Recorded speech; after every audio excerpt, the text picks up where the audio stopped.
Hello friends, Radhe Radhe. जय श्री कृष्णा, जय माता दी। कैसे हैं आप सभी लोग? आई होप आप सब लोग बहुत अच्छे होंगे, स्वस्थ होंगे, मस्त होंगे, अपना अपना ख्याल रख रहे होंगे। वेलकम टू टैरो संसार। आज का हमारा टॉपिक है कि इन नवरात्रों में माता रानी आपकी कौन सी मनोकामना पूरी करने वाली हैं। ठीक है, तो यहाँ स्क्रीन पे आपको 3 फाइल्स दिखाई दे रहे होंगे, 3 डिफरेंट डिफरेंट माता रानी की फोटोज, उनमें अलग अलग नंबर्स के साथ। जो माता रानी की फोटो आपको अपनी तरफ अट्रैक्ट करे, आप उसे चूज कर सकते हैं। अगर आपकी एक से ज्यादा विशेस हैं तो आप ज्यादा फाइल्स को भी सिलेक्ट कर सकते हैं। ये एक टाइमलेस रीडिंग है। आप जब कभी भी इसे सुनेंगे तो माता रानी आपको गाइड करती हुई, आपको कोई सजेशन देती हुई या आपकी मनोकामनाओं की पूर्ति करती हुई नजर आएंगी। ये जेंडर बेस नहीं है, आप लड़की हैं या लड़का, आपको पूरा अधिकार है ये जानने का कि आपकी कौन सी मनोकामना माता रानी पूरी करने वाली हैं। तो एक लंबी गहरी सांस लीजिए, माँ को याद करिए और एक पाइल को चूज कीजिए। आई होप आपने पाइल चूज कर लिया होगा। आइए देखते हैं, अगर आपने फर्स्ट पाइल को या फर्स्ट नंबर वाली माता रानी को सिलेक्ट किया है तो आपकी कौन सी मनोकामना पूरी होने वाली है। आपके लिए जो कार्ड है पाइल नंबर 1, वो है द हैंग्ड। ये कार्ड शो करता है कि काफी लंबे समय से आप बहुत ज्यादा परेशान हो अपने जीवन में। यानी आपके जीवन में सब कुछ सही होते हुए भी आपको मानसिक शांति नहीं है। आपका दिमाग परेशान रहता है, आप बहुत ज्यादा नेगेटिव सोचते हो और हो सकता है कि इस वक्त आप अपनी जिंदगी में अटक गए हो। यानी आप कोई डिसीजन नहीं ले पा रहे, आगे नहीं बढ़ पा रहे, कुछ आपको समझ में नहीं आ रहा कि आपको क्या करना चाहिए। तो माता रानी आपको इस नवरात्रे में क्लैरिटी देंगी, यानी आपके दिमाग में बहुत सारे आइडियाज आएंगे। आप अंदर से एनर्जेटिक महसूस करोगे, अंदर से पॉजिटिव महसूस करोगे। यानी कोई समस्या ऐसी बनी हुई है जो आपको परेशान कर रही है, तो माँ आपसे कह रही हैं कि आपकी वो समस्या जड़ से खत्म हो जाएगी। आपको परेशान करने वाला व्यक्ति आपके जीवन से चला जाएगा। आपको परेशान करने वाली सिचुएशन हमेशा के लिए खत्म हो जाएगी। तो माँ आपसे कह रही हैं कि जो आपके दिमाग में गलत विचार आ रहे हैं ना, उसको लेट गो करो, उसको जाने दो। ठीक है, अगर आप जान करके वो विचार आते हैं तो आप थोड़ा मेडिटेट करो, थोड़ा पूजा पाठ करो, थोड़ा स्पिरिचुअली अलाइंड हो, यानी माँ की भक्ति करो। तो आप देखोगे कि आपके दिमाग में जो भी टेंशन बनी हुई है ना, वरी बनी हुई है, वो धीरे धीरे करके खत्म हो रही है। माँ आपसे कह रही हैं कि हर सिचुएशन में पॉजिटिव सोचना सीखो। ये मत सोचो कि जो परेशानी आज आ गई है वो कभी खत्म ही नहीं होगी। ऐसा नहीं है। हर परेशानी का अपना एक सॉल्यूशन होता है, हर प्रॉब्लम का अपना एक हल होता है, एक सॉल्यूशन होता है। तो माँ आपसे कह रही हैं आपकी जो भी समस्या है, किसी भी चीज से संबंधित है, उसका समाधान आपको मिल जाएगा। आप अंदर से बहुत ज्यादा सकारात्मक महसूस करेंगे, अच्छा महसूस करेंगे, हल्का महसूस करेंगे। माँ आपकी समस्त चिंताओं को हरने वाली हैं। माँ आपकी सारी परेशानियों को खत्म करने वाली हैं। वो आपसे कह रही हैं कि खुश रहो बच्चे, तथास्तु। तुम परेशान मत रहा करो। तुम जब भी परेशान रहते हो ना तो मुझे अच्छा नहीं लगता। और इतनी चिंता किस बात की करते हो जब मेरी भक्ति करते हो तो? क्या तुम्हें मुझ पर विश्वास नहीं है? अगर मुझ पर विश्वास रखते हो तो फिर परेशान क्यों हो रहे हो? तो अपने विश्वास को और पक्का कीजिए, मजबूत कीजिए। माँ आपसे कह रही है कि आप कोई ना कोई फैसला ऐसा लोगे जो आपके पक्ष में होगा, जो आपके लिए बेहतर होगा। और वो आइडिया आपके दिमाग में माँ ही डालेंगी। आपको ऐसा आइडिया आएगा, आपको ऐसा सॉल्यूशन मिल जाएगा कि आप खुश हो जाओगे। ठीक है, माँ ये कह रही हैं कि तेरी मुराद जब पूरी हो जाए ना तो मेरे दर्शन करने जरूर आना। ठीक है, अगर आप माँ के मंदिर नहीं जाते हो या आपके आसपास कोई मंदिर है माता रानी का, आप वहां दर्शन करने नहीं जाते हो, तो माँ चाहते हैं कि आप वह दर्शन करने आओ। ठीक है, आप वहां दर्शन करने आओगे तो आपकी जिंदगी से मुसीबतें कम होती जाएंगी।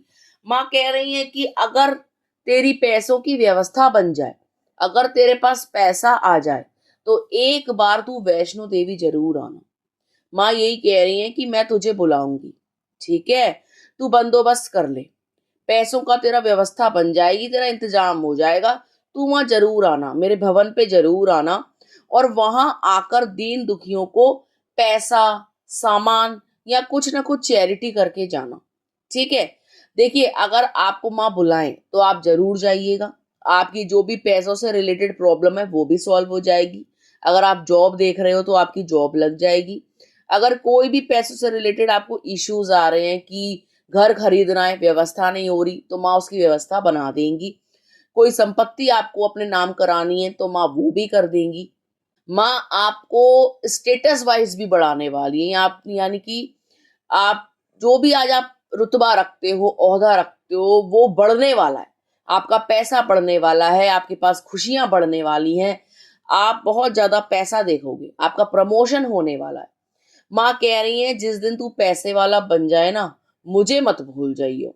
और माँ ये भी कह रही है कि पैसे वाला बनने के बाद कंजूस मत हो जाइयो। तेरे आसपास जितने भी दीन दुखिया हो, जितने भी असहाय हो, गरीब हो, उनकी यथासंभव मदद जरूर करना।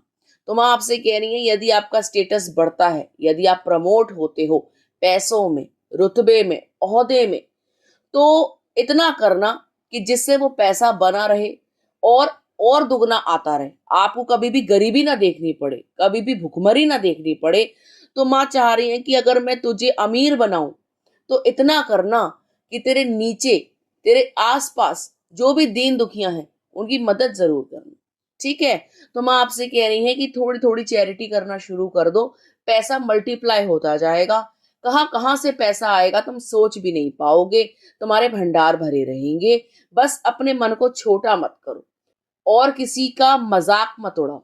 उसकी हालत देखकर, उसकी स्थिति देखकर उसको जज मत करो।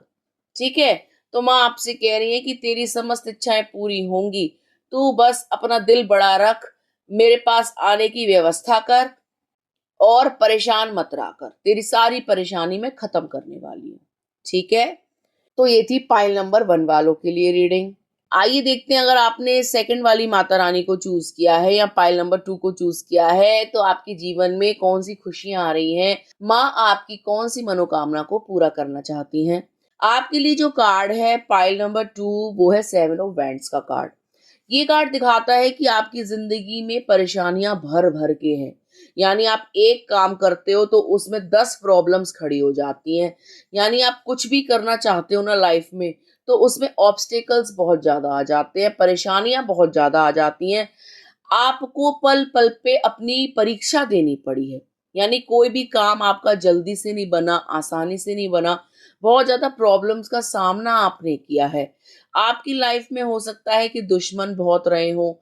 आपकी लाइफ में हो सकता है कि नेगेटिव सिचुएशंस बहुत रही हो। आपकी लाइफ में हो सकता है कि मानसिक तनाव बहुत रहा है। यानी आपकी लाइफ कभी भी स्मूथ नहीं रही, कभी भी एक सी नहीं रही। इसमें भर भर के परेशानियां आई हैं, भर भर के बुरा समय आया है, भर भर के आपने जो है तकलीफें, मुसीबतें देखी हैं। आप कभी भी अंदर से खुश नहीं हुए। आप कभी भी अपने जीवन को एंजॉय नहीं कर पाए। हमेशा आपकी लाइफ में कोई ना कोई प्रॉब्लम खड़ी करी है दूसरों ने। ठीक है। आपने देखा कि आप जो कुछ भी काम करते हो उसमें लोग आपके एंटी हो जाते हैं, आपके लिए प्रॉब्लम्स खड़ी कर देते हैं। और अगर लोग एंटी नहीं होते तो हालात ऐसे बन जाते हैं जिसमें आपका काम सफल नहीं हो पाता। तो माँ आपसे कह रही हैं कि अब तुझे मैं सुरक्षा देती हूँ। कोई भी तुझे परेशान नहीं कर पाएगा। तू जो काम सोचेगा वो तेरा काम सिद्ध हो जाएगा। काम में अड़चन नहीं आएगी, प्रॉब्लम नहीं आएगी। अब तक तू इतनी परीक्षा दे चुका है या इतनी परीक्षाएं दे चुकी है, तू सभी परीक्षाओं में उत्तीर्ण हुआ जा। तेरी जिंदगी में खुशियां आने वाली हैं। तू भर भर के एंजॉय करेगा, बहुत ज्यादा खुश रहेगा। तो माँ आपसे कह रही है कि आपकी लाइफ में ना सेलिब्रेशन आ रहा है, खुशियां आ रही हैं, प्रॉब्लम्स आपकी लाइफ से जा रही हैं। अब तक जो भी रुकावटें थी, जो भी अवरुद्ध थे, जो भी परेशानियां थी, अब उनका खात्मा होगा। वो चली जाएंगी आपके जीवन से। माँ कह रही हैं कि तू अष्टमी नवमी जरूर पूजना। अगर तुम पूजा नहीं करते हो, कंजके नहीं बिठाते हो या व्रत नहीं रखते हो, तो माँ कह रही है अगर तू चाहता है कि तेरे जीवन से सभी कष्ट चले जाएं, सभी परेशानियां चली जाएं, या ऐसे लोग जो तेरे लिए परेशानियां खड़ी करते हैं वो चले जाएं, तो तू व्रत रख, मेरी पूजा कर। ठीक है। छोटी छोटी चीजों से ना, छोटे छोटे उपायों से आप अपनी लाइफ को ट्रांसफॉर्म कर सकते हो। और माँ तो जगत जननी है, बहुत ज्यादा दयावान है, दयालु है, कृपा करने वाली है। तो वो तो माँ है, उनका दिल बहुत सॉफ्ट है और आप चाहते हो कि माँ आपके लिए काम करे, मतलब माँ आपकी सुने, माँ आप पर अपनी दया दृष्टि बनाए रखे।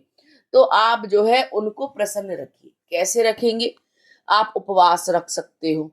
अगर आपसे पूरे उपवास नहीं रखे जाते तो आप पहला और लास्ट रख सकते हो। और जब लास्ट वाली पूजा करो तो घर में कंजके कर सकते हो, यानी घर में बच्चों को बुलाकर प्रसाद बांट सकते हो। तो इससे क्या होगा, छोटे छोटे तरीकों से आप अपने जीवन में बहुत सारी खुशियों को अट्रैक्ट करोगे, पॉजिटिव महसूस करोगे। आपका बॉडी माइंड सोल डिटॉक्स हो जाएगा, नेगेटिविटी निकल जाएगी आपकी लाइफ से। तो माँ आपसे ये कह रही है कि तू हलवा पूरी बनाने की तैयारी कर, मैं तेरे घर आ रही हूँ, ढेर सारी खुशियां ला रही हूँ।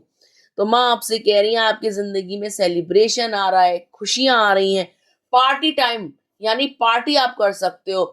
आपके घर में किसी की सगाई हो सकती है, रोका हो सकता है, आपके घर में गेट टुगेदर हो सकती है, कोई भंडारा आप कर सकते हो, माता का जागरण आप कर सकते हो, माता की चौकी आप कर सकते हो, जिसमें बहुत सारे लोग इनवाइटेड होंगे, जिसमें आप उछलते कूदते नाचते गाते नजर आ रहे हो। आप बहुत ज्यादा अच्छा महसूस करने वाले हो नवरात्रों में, बहुत ज्यादा पॉजिटिव महसूस करोगे, माँ के जयकारे लगाने वाले हो, माँ की भक्ति करने वाले हो, खुशियां मनाते हुए नजर आ रहे हो।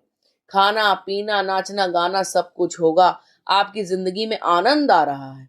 ठीक है। इमोशनली भी आप अपने आप को बहुत बैलेंस पाओगे। जिस बात को लेकर आप परेशान रहते थे ना, अब वो बातें आपको बॉदर नहीं करेंगी, दुखी नहीं करेंगी। अब कोई ऐसी चीज नहीं होगी जो आपकी खुशियों में बाधा डाले, आपको परेशान करे। तो मैं आपसे यही कह रही है कि खुशियां आने वाली हैं, बहुत सारा प्यार आ रहा है, बहुत सारा सेलिब्रेशन आपके घर में आ रहा है।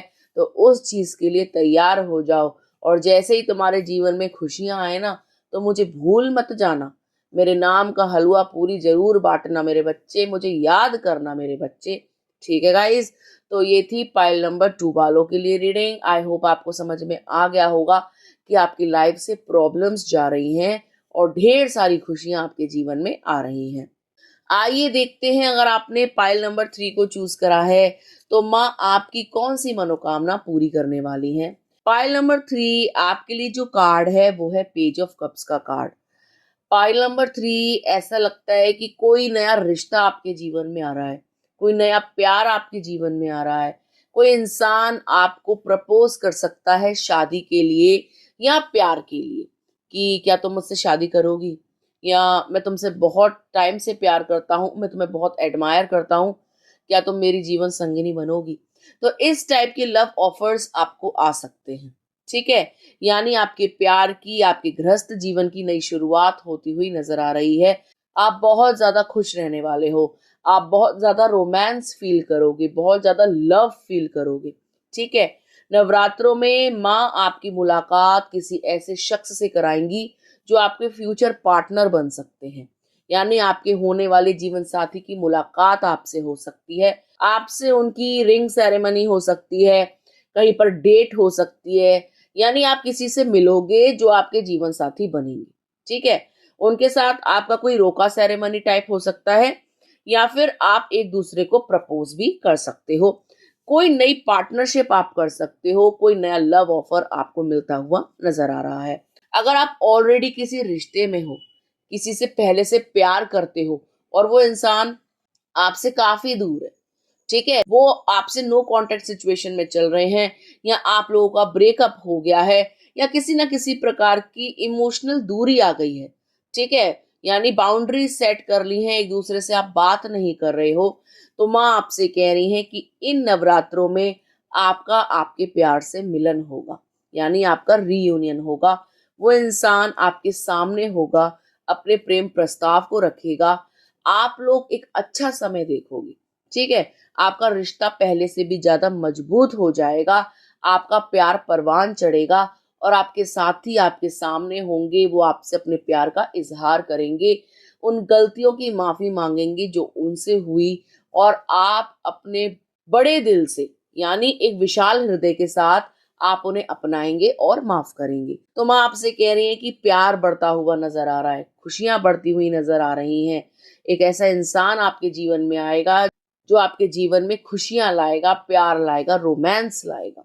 ठीक है, आपको लगेगा कि आपकी लाइफ का काफी अच्छा समय चल रहा है, जहां पर आप लव को महसूस कर रहे हो, लव को एंजॉय कर रहे हो, अपनी लाइफ को एंजॉय कर रहे हो।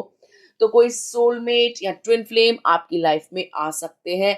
आप अपनी लाइफ का एक अलग पड़ाव देखोगे, एक नया चैप्टर खोलोगे, जिसमें बहुत सारा प्यार होगा, अनकंडीशनल लव होगा, रोमांस होगा। ठीक है, तो माँ आपके जीवन में सच्चा प्यार ला रही हैं, या आपके प्यार को सही करके उसको गलती का एहसास दिलाकर आपकी लाइफ में वापस लेकर आ रही हैं। तो माँ आपसे कह रही हैं कि ज्यादा इमोशनल मत हुआ करो, रोया मत करो, प्यार को लेकर भी इतना तड़पा मत करो। बस अपने ऊपर फोकस किया करो, खुद से प्यार किया करो, तभी तुम अपनी लाइफ में जो है प्यार को अट्रैक्ट करोगे। अगर सच्चा प्यार चाहते हो तो अपने आप के साथ भी सच्चे रहो। ठीक है, मुंह पे ये मत बोलो कि मुझे वो इंसान नहीं चाहिए, वो बहुत बेकार है, और अंदर से जो है आपको वो इंसान चाहिए, आपको उसकी लालसा है। तो मैं आपसे यही कह रही है कि अगर तुम्हारे मन में उस इंसान के लिए प्यार है तो जबान पे भी प्यार रखो। दो बातें मत करो कि वो इंसान बेकार है, मुझे नहीं चाहिए, और अंदर ही अंदर आपको वो इंसान चाहिए। तो आपकी ये मैनिफेस्टेशन कभी पूरी नहीं होगी, क्योंकि आप खुद के साथ सच्चे नहीं हो, क्योंकि आप खुद को ही झूठ बोल रहे हो। ठीक है, तो माँ कह रही है ट्रांसपेरेंट रहो। अगर किसी से प्यार करते हो और वो आपको अपनी लाइफ में चाहिए, तो स्पष्ट बोलो कि हाँ माँ, मुझे वही चाहिए और मुझे किसी से प्यार नहीं है। वही एक इंसान है जो मुझे अपने जीवन में चाहिए, मैं उसी के साथ खुश हूं। तो माँ कहेंगी तथास्तु। ठीक है, अब वो माँ की जिम्मेदारी है कि वो कैसे आपकी लाइफ में आएगा। आपने तो माँ से मांग लिया, अपना हक जता दिया, तो माँ की जिम्मेवारी बन जाएगी कि वो कैसे उसको आपकी लाइफ में भेजती हैं। सही करके भेजती हैं या किसी नए शख्स को भेजती हैं। ठीक है, वो आपका डेस्टिन्ड पार्टनर होंगे। तो आप पॉजिटिव सोचिए, आपको क्या चाहिए? आपको अपना पुराना वाला साथी चाहिए या आपको कोई नया प्यार चाहिए? आप अपनी मुराद माँ को बोल सकते हैं। माँ बहुत दयालु है, माँ आपके जीवन में सच्चा प्यार अवश्य लाएंगी। माँ आपकी सच्चे प्यार की मनोकामना जरूर पूरी करेंगी। अगर आप अपने प्यार से शादी करना चाहते हो तो ये मनोकामना भी पूरी होगी। और यदि आप अपने जीवन में नया इंसान चाहते हो, नया रिश्ता चाहते हो, नई शुरुआत चाहते हो, तो ये भी होगा, यदि आप माँ के समक्ष अपनी इच्छाओं को स्पष्ट रूप से और क्लियरली, बिना झूठ बोले रखेंगे तो। ठीक है, यानी आपके मन में जो है वही आप माँ से बोलेंगे। ये नहीं कि माँ वो बेकार है, मुझे नहीं चाहिए, और अंदर ही अंदर आपको उससे बहुत ज्यादा प्यार भी है। ठीक है, तो स्पष्ट रूप से अपनी चॉइस को, अपनी इच्छा को, अपनी विश को माँ के आगे रखिए। ऐसी कोई इच्छा नहीं है जो माँ पूरी ना कर पाए। ठीक है, अगर आपकी इच्छा पूरी हो तो माँ के दर्शन करने जरूर जाना। माँ आपका इंतजार कर रही हैं, आपकी राह देख रही हैं। ठीक है गाइस, तो ये थी पाइल नंबर 3 वालों के लिए रीडिंग। आई होप आपको समझ में आ गई होगी। यदि आप चाहते हैं कि माँ की कृपा आप पर बने, माँ आपकी हर मनोकामना पूरी करें, तो आप कमेंट बॉक्स में जय माता दी, राधे राधे या कुछ भी लिख सकते हैं माँ के प्रति। ठीक है, यदि अभी तक आपने चैनल को सब्सक्राइब नहीं किया है तो प्लीज सब्सक्राइब टैरो संसार। मिलते हैं आपसे अगले वीडियो में, तब तक के लिए राधे राधे।